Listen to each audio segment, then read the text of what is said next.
Buti na lang meron na palang ganito magandang pang-organize sa mga office table natin. Dito kasi sa office table ko, nakaharang yung mga tablet, yung laptop. So kung gusto ko pa maglagay ng mga gamit, hindi ko siya malagay dahil ang dami nga nakalagay dito. So medyo matakaw siya sa space. So kumuha ko nitong U-Green na metal stand or laptop stand.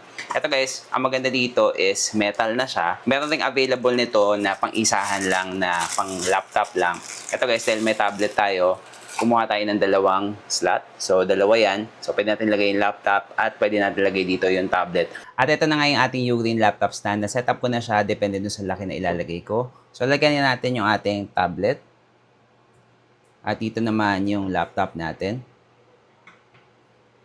Grabe guys, sobrang ganda at space saver talaga siya. So kung gusto niyo ng additional space sa mga table niyo, perfect na perfect to at hindi talaga natutumbay yung laptop natin. Maganda yung quality niya dahil made from aluminum siya, hindi siya basta-basta masisira. Kaya kung gusto niyo ng additional space, lalagay niyo lang siya sa gilid. Makakapaglagay pa kayo ng mas maraming gamit na importante sa table niyo. So guys, kung gusto niyo rin ng ganitong laptop stand from U-Green, ilalagay ko na lang yung link niyan sa yellow basket.